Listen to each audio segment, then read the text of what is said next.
lecture de la parole de Dieu dans le livre du prophète Jérémie.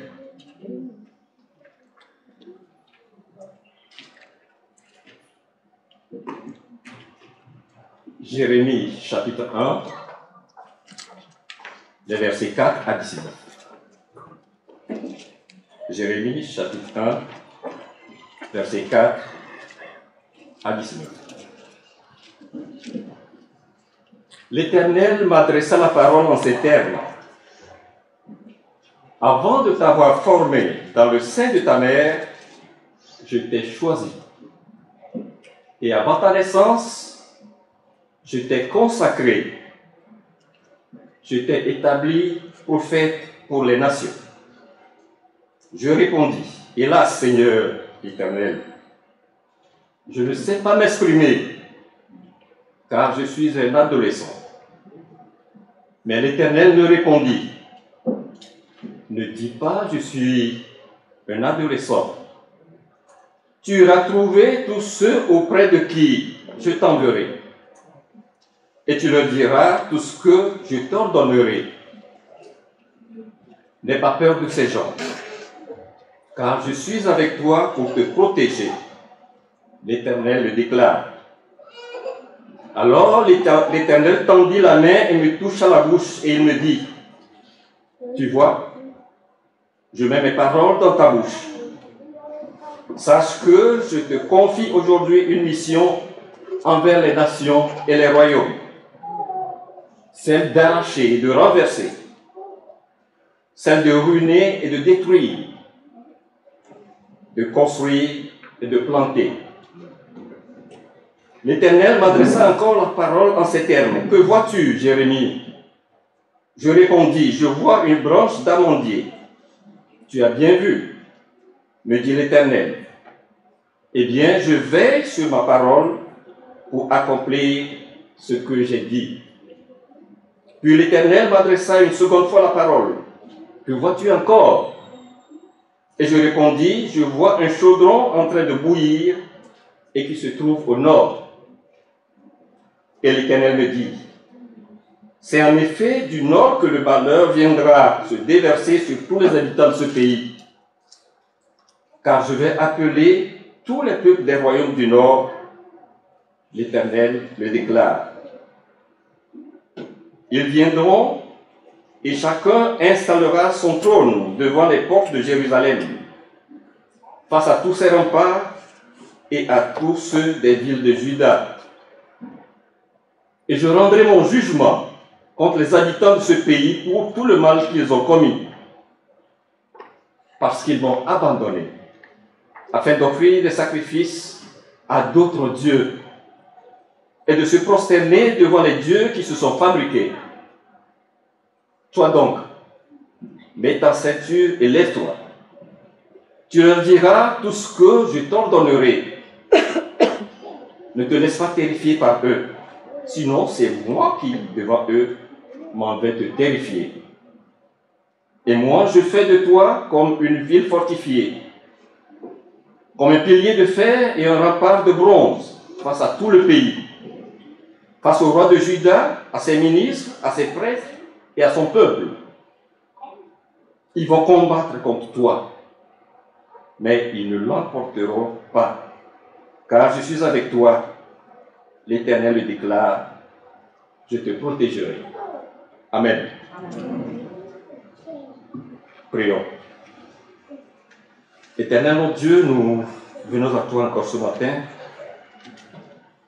pour nous abreuver à la source d'eau intarissable qui est ta parole qui donne vie, ta parole qui nous rapproche de toi davantage, ta parole qui est certaine. Seigneur, tu as voulu que la puissance de ta parole travaille dans le monde entier comme un ferment, un monde dans lequel l'obscurité semble nous envahir de plus en plus. C'est pour cela que tu as envoyé ton Fils pour nous sauver. Seigneur, éclaire-nous par ta parole. Amen.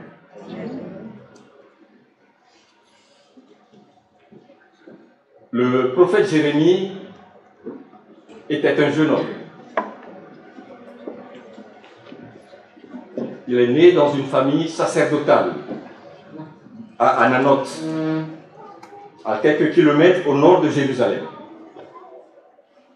Il était probablement âgé d'une vingtaine d'années lorsqu'il reçut l'appel du Seigneur. À cette époque, il faut le souligner, Jérusalem était emmenée en captivité.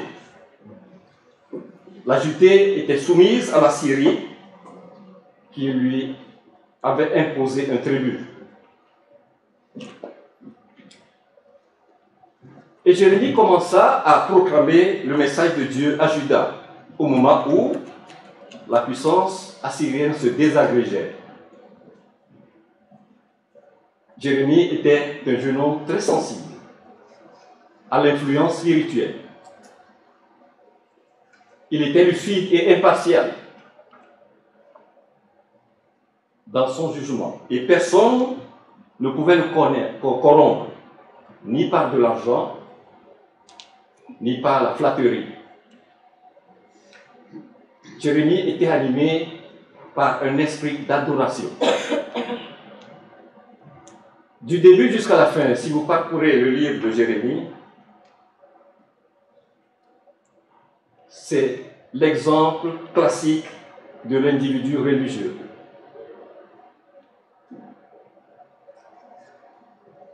Le voilà donc appelé à transmettre le message de Dieu au peuple. Il est par conséquent son porte-parole. À son âge, une vingtaine d'années, il reçoit l'appel de Dieu. Va et transmets ma parole. Il avait la dure mission de parler de la part de Dieu pendant une période compliquée, une période cruciale, difficile de l'histoire de Juda. Période au cours de laquelle le peuple avait une foi superstitieuse qui ne plaisait pas du tout à Dieu. C'est en ce moment précis que Dieu l'envoie. Quel dilemme! J'aimerais bien avoir cet appel de Dieu, mais pas dans ces conditions. Les infidélités se multipliaient dans tout le pays. D'abord par rapport à l'alliance conclue par Dieu, mais aussi en matière humaine. Le peuple a abandonné Dieu. Ils ont fait brûler des parfums à d'autres dieux.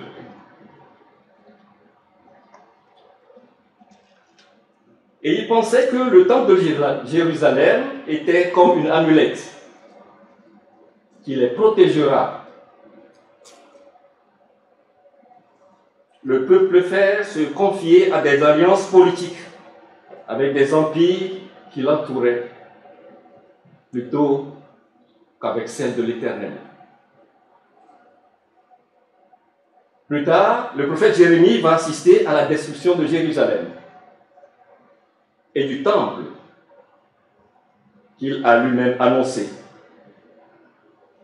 C'est dans ce contexte et en face de l'infidélité du peuple d'Israël que Dieu s'indigna et envoie donc ce jeune homme parler à son peuple. C'est l'Éternel lui-même qui prend l'initiative d'appeler Jérémie.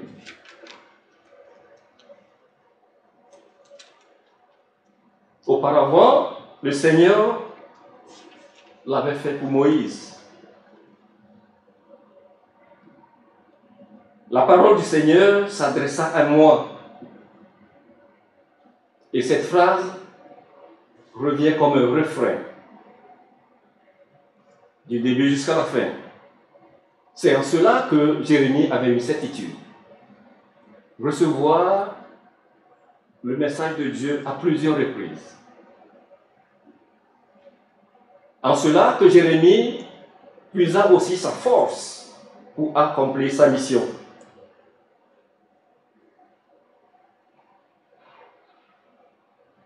Dieu a prédestiné Jérémie à la fonction de prophète. Dans le verset 4 et 5, nous avons lu tout à l'heure, l'Éternel m'adressa la parole en ces termes. Avant de t'avoir formé dans le sein de ta mère, je t'ai choisi. Et avant ta naissance, je t'ai consacré. Je t'ai établi prophète pour les nations.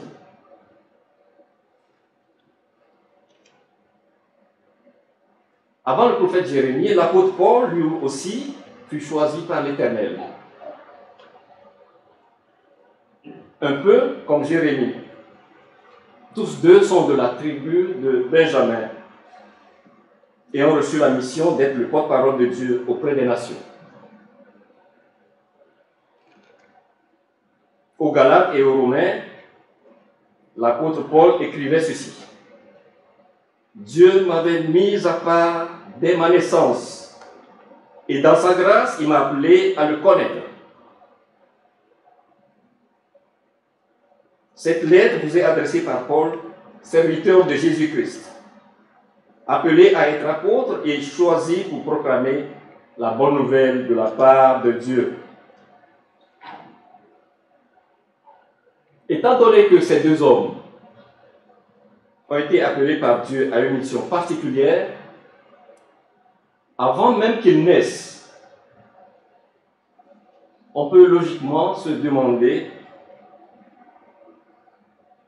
quand et à quel moment précis commence la vie. Dieu t'a choisi avant ta naissance et t'a consacré. À quel moment précis commence la vie? Mon corps n'était pas caché à tes yeux, quand dans le secret, je fus façonné et tissé comme dans les profondeurs de la terre. Je n'étais encore qu'une masse informe, mais tu me voyais. Et dans ton registre se trouvaient déjà inscrits tous les jours que tu m'avais destinés, alors qu'aucun d'eux n'existait encore. Psaume 139. Chers frères et sœurs, tout appel vient de Dieu. Et l'Éternel porte son choix sur qui il veut. Peu importe l'âge. Jérémie ne s'est pas autoproclamé prophète, comme on semble l'observer de nos jours. Il a reçu l'appel de Dieu à plusieurs reprises. Et je vous épargne des nombreux titres dont ces prétendus envoyés de nos jours arborent. Dieu m'avait mis à part avant ma naissance, et dans sa grâce, il m'a appelé à le connaître. Jérémie, dans ce récit, nous raconte son histoire. Histoire d'une raconte qui remonte à très loin. L'Éternel a choisi Jérémie. Il l'a préparé depuis longtemps pour être son témoin dans cette période cruciale de l'histoire de Juda. Dans la pensée de Dieu, depuis toute éternité, Jérémie existait. Et il l'a mis à part pour une mission particulière. Le ministère du prophète Jérémie a donc une origine divine et éternelle, bien antérieure à sa naissance. Dieu parle à Jérémie. Il le connaît très bien et l'a mis à part de longue date. Jérémie doit annoncer la parole de Dieu. Il n'avait aucun doute là-dessus, parce qu'il a reçu à plusieurs reprises le message. Mais tout comme dans tout récit de vocation, il y a toujours des résistances.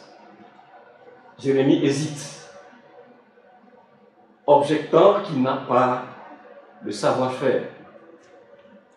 Pour être prophète, il se sent incompétent. Combien de fois n'avons-nous pas entendu autour de nous des excuses de ce genre? Je n'ai pas l'expérience, surtout dans nos églises. Je n'ai pas la compétence. Le plus souvent, nous évoquons le manque de temps. à cause de telle ou telle occupation. Mais le Seigneur insiste. C'est le Seigneur qui prend l'initiative. Car quand Dieu t'appelle et t'envoie, il te donne les moyens. Il nous donne l'assurance. Dans nos réticences, il nous donne la force et l'assurance. Dieu appelle encore aujourd'hui. Il appelle chacun d'entre nous à une mission particulière. Non seulement comme celle de Jérémie. Nous avons un ministère que Dieu nous confie. Chacun d'entre nous. Mais est-ce que cet appel parvient à nos oreilles? Ou alors il est obstrué par les cris de ce monde? Mais le prophète Jérémie a le mérite d'entendre l'appel de Dieu. Mais il arrivera un jour où toute objection à l'appel de Dieu ne tiendra plus, car il sera trop tard. L'autorité vient du Seigneur et non de la capacité ou de notre incapacité. L'Éternel rassure Jérémie. Je suis avec toi, je te protégerai et tu n'as rien à craindre. Quand l'Éternel envoie, il donne les moyens. Il t'envoie avec toutes les garanties possibles. D'ailleurs, vous l'avez remarqué, aussitôt après, Dieu a fait un geste symbolique pour confirmer ce choix. Le verset 9. Alors l'Éternel tendit la main et me toucha la bouche. Et il me dit, tu vois, je mets les paroles dans ta bouche. Le Seigneur avance la main et il lui transmet le pouvoir.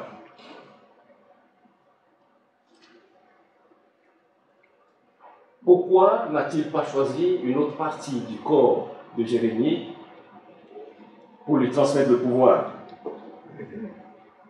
Le don que Jérémie vient de recevoir, c'est le don de la parole. Il doit transmettre le message de Dieu. C'est pourquoi Dieu lui touche sur la bouche. Par ce geste, tu te serviras uniquement de mes paroles. C'est alors qu'une mission s'annonce pour Jérémie. Et cette mission s'énonce autour de 6 verbes, dont 4 négatifs et 2 positifs. La prépondérance des verbes négatifs par rapport aux positifs signifie tout simplement que le mal était déjà profond dans le peuple d'Israël. Sache que je te confie aujourd'hui une mission envers les nations et les royaumes, celle d'arracher, de renverser, de ruiner, de détruire, ensuite de construire et de planter. Car je rendrai mon jugement contre les habitants de ce pays pour tout le mal qu'ils ont commis, parce qu'ils m'ont abandonné afin d'offrir des sacrifices à d'autres dieux et de se prosterner devant les dieux qui se sont fabriqués. L'Éternel décrit la double mission de Jérémie. Il aura d'abord une mission qui sera à la fois une mission de jugement et ensuite une mission de salut.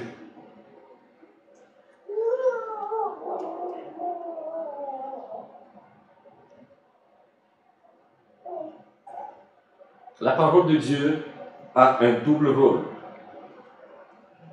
Elle donne d'abord la vie, mais aussi elle condamne. 2 Corinthiens 2, verset 15.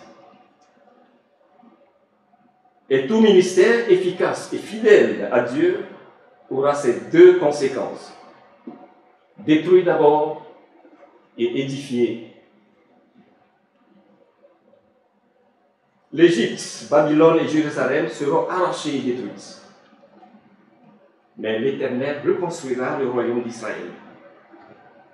Dans un premier temps, les Juifs reviendront d'exil. puis Dieu conclura une nouvelle alliance avec toute l'humanité. Et c'est la nouvelle alliance en Jésus-Christ. Jérémie a prophétisé durant les règnes de 5 rois. Chacun d'eux voulant être plus important que son prédécesseur et accomplir de grandes choses. Mais les 4 derniers, comme les habitants de Juda, ont rejeté le message de Jérémie. Que nous reste-t-il des réalisations de ces rois approuvés par le peuple? Rien du tout jusqu'à présent. Ils sont venus sur la scène du Moyen-Orient et ont disparu sans laisser de traces. Par contre, nous avons entre nos mains le livre de Jérémie, parce que c'est la parole de Dieu. La parole de Dieu qui a survécu et survivra. L'Éternel a prévu Jérémie. Il l'a préparé depuis longtemps pour son témoin, pour être témoin dans cette période.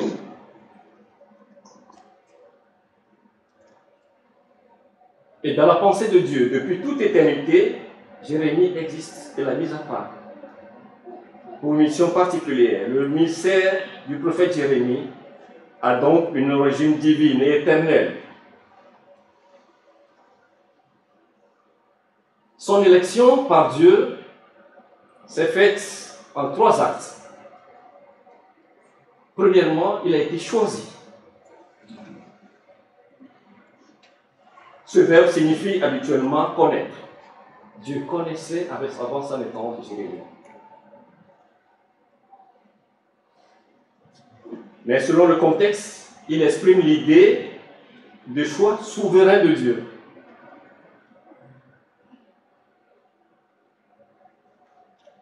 L'Éternel connaît d'avance tout ce qu'il crée, que ce soit la matière ou le monde vivant, du plus petit microbe à tous les êtres humains, en passant par chaque atome, électron, particule, virus. Dieu le sait. Cependant, Dieu porte un intérêt particulier à ceux qui seront ses fidèles, parce qu'ils auront foi en lui.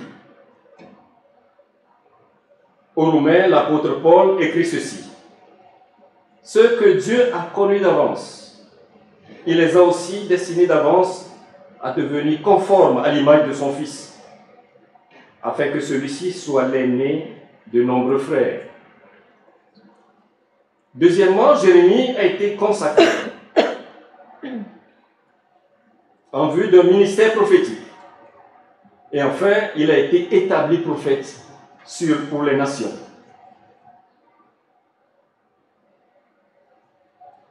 Si l'Éternel dit tout cela à son prophète, c'est parce qu'il va le charger de donner aux habitants de Juda un message qu'ils vont refuser en bloc.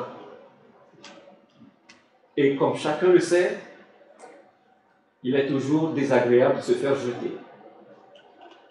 En plus, Jérémie sera battu, il sera menacé, il sera emprisonné,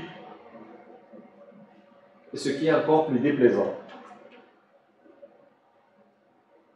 Et puis son message va briser son cœur, car il aime son peuple et ne veut pas lui annoncer tous les malheurs qui vont s'abattre sur lui. Mais l'Éternel avertit donc son prophète, afin qu'il sache d'avance et sans l'ombre d'un doute qu'il le connaît depuis toujours, qu'il a choisi et qu'il l'envoie pour parler de sa part. Ce que Dieu a dit à Jérémie nous concerne directement, mais dans une moindre mesure. Mets ta ceinture et lève-toi. Tu leur diras tout ce que je t'ordonnerai. Ne te laisse pas terrifier par eux. Sinon, c'est moi qui, devant eux, m'en vais te terrifier. Mets sa ceinture. Être sur le point de partir. Aller au combat.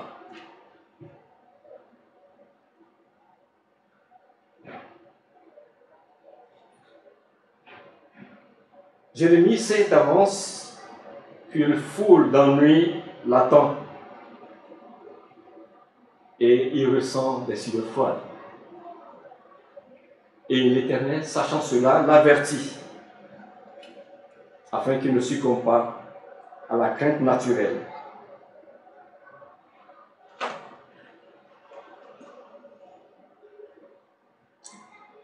Le Seigneur Jésus aussi a mis en garde ses disciples contre la timidité à son égard. Dans son évangile, Luc rapporte que le Seigneur a dit « Je vous l'assure, tous ceux qui se déclareront pour moi devant les hommes, le Fils de l'homme aussi se déclarera pour eux devant les anges de Dieu. Mais celui qui aura prétendu devant les hommes qu'il ne me connaît pas, je ne le reconnaîtrai pas non plus devant les anges de Dieu. Et moi, dit l'Éternel, je fais de toi comme une ville fortifiée, comme un pilier de fer et un rempart de bronze face à tout le pays. Face au roi de Juda, à ses ministres, à ses prêtres et à son peuple. Ils vont combattre contre toi, mais ils ne l'emporteront jamais, car je suis avec toi. Comme Jérémie est le porte-parole de l'Éternel, son rôle consiste à proclamer fidèlement le message de Dieu. Mais sa mission va être dangereusement extrême. Mais Dieu l'assure de son soutien et se porte garant pour sa sécurité. Chers amis, personne n'est trop jeune pour jouer un rôle dans le plan de Dieu. L'âge importe très très peu. Il s'agit tout simplement d'obéir aux ordres de notre Seigneur. Et avoir le courage de faire face à l'adversité. Il faut être persévérant et avoir une vraie foi active. Chers amis, quand Dieu choisit et envoie un serviteur, il ne le fait pas au hasard. Il sait que c'est la bonne personne pour la situation. Il va créer certainement les conditions pour que les choses se passent telles que Dieu même l'a prévu. Avez-vous déjà demandé au Seigneur ce qu'il voudrait pour que vous fassiez pour lui? C'est le moment de le faire. Ne traînez pas, n'hésitez pas, comme Jérémie au début. Dieu confie une mission à tous ses enfants, sans exception. Il suffit juste d'être à son écoute, de s'approprier son appel et de se mettre en route. Il y aura certes des embûches sur le chemin, mais nous aurons la victoire finale pour l'avènement de son règne. Prions. Seigneur, merci pour ta parole, de nous avoir encore éclairés sur la mission que tu confies à tous tes enfants. Seigneur, nous n'avons pas la prétention d'être prophètes comme Jérémie, mais nous avons un ministère, chacun d'entre nous ici présent, à exercer pour l'avènement de ton règne. Donne-nous la force de nous mettre en route et à ton service, car il y a plaisir à te servir et à te suivre. Si tiens notre foi par ta parole, car en elle, nous avons la vie. Amen.